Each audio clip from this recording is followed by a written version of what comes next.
Now, this is vitally important for anyone out there who finds it hard to get motivated and stay motivated. And this is something I've never covered on any social media post or on any podcast. It actually taps into the very neurochemical system that allows you to then feel motivated. What we discover is nothing short of amazing. It's a perfect system for desire and pursuit of anything. You'll be in an amazing position to overcome procrastination and essentially pursue any goals in an ongoing basis.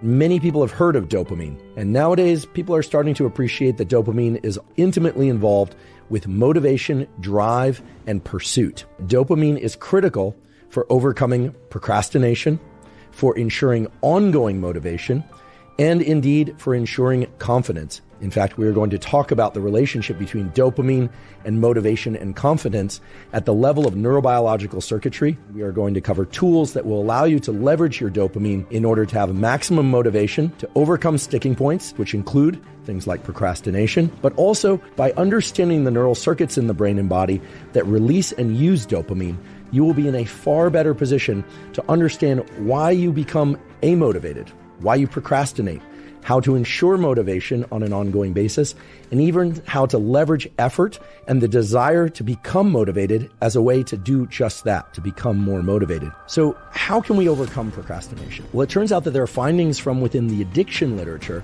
that turn out to be very powerful towards leveraging our way out of procrastination. And it has to do with this. You already know, because I've told you probably a dozen times now, that the depth of the trough after a dopamine peak, you're just not feeling motivated, you're procrastinating, and how steep it was, how quickly that peak occurred. It turns out that not only is the depth of the trough proportional to that, but the rate at which you get out of that trough is proportional to how steep that trough is. Let me explain this for you in as clear terms as I possibly can.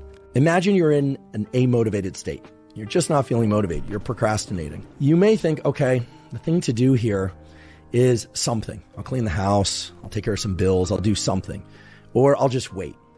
Those approaches, as we talked about before, generally don't work, or at least don't work quickly, or they lead you right up to the deadline, and that's the deadline that forces you to get something done, or you just don't get it done and you don't succeed in your goal. That happens a lot as well. However, if you were to take that state of being unmotivated, of procrastinating, and actually do something that's harder than being in that amotivated state, in other words, doing something that's more effortful, even painful, you can rebound yourself out of that dopamine trough much more quickly.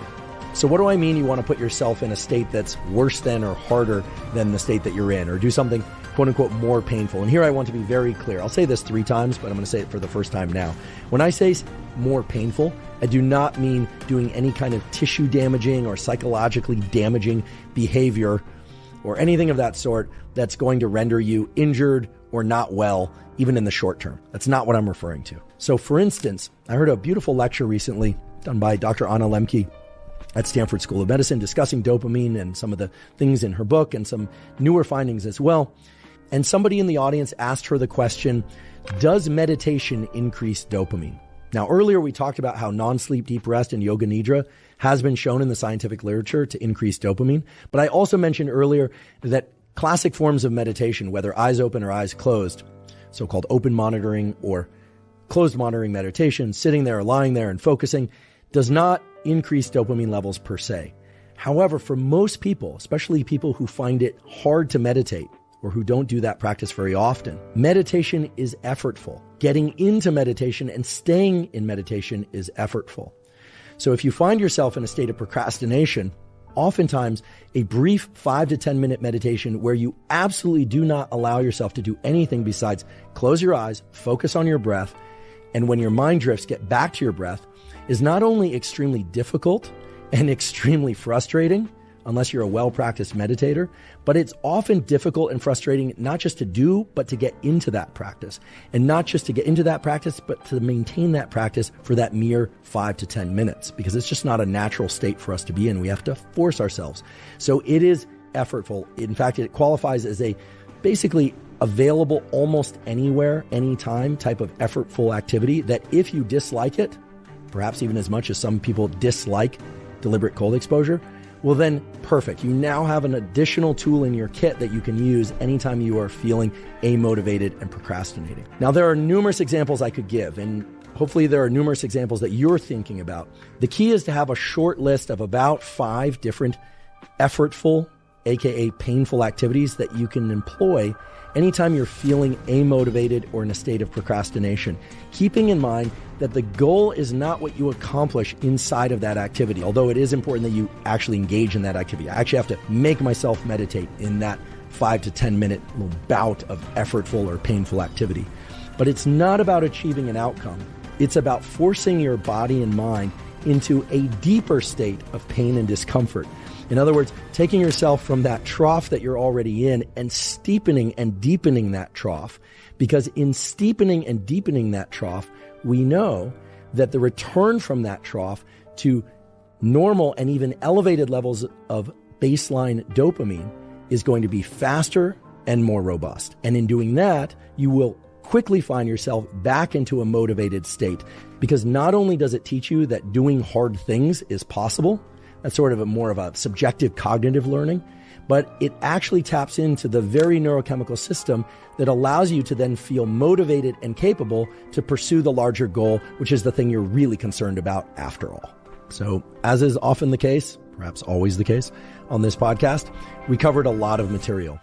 We covered dopamine and what it is. We talked about the circuitry and the different kinds of circuitry, focusing mainly on this mesocortical pathway that is so vitally important to motivation for any goals.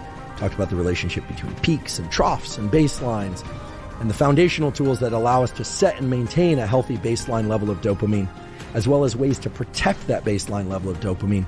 And we talked about how to get ourselves out of states of procrastination and amotivation by not just waiting out those troughs in dopamine, but actually making those troughs in dopamine steeper by engaging in things that are effortful and things that we really don't want to do in those moments. Provided that those things are safe, we can get out of those dopamine troughs more quickly and back to our dopamine baseline or even above baseline. And we talked about what I really view as the holy grail of motivation, which is to be able to learn to attach reward to the effort process itself, and to do so by not just understanding, but also learning to subjectively recognize and somatically experience release of these different stressful chemicals within our body.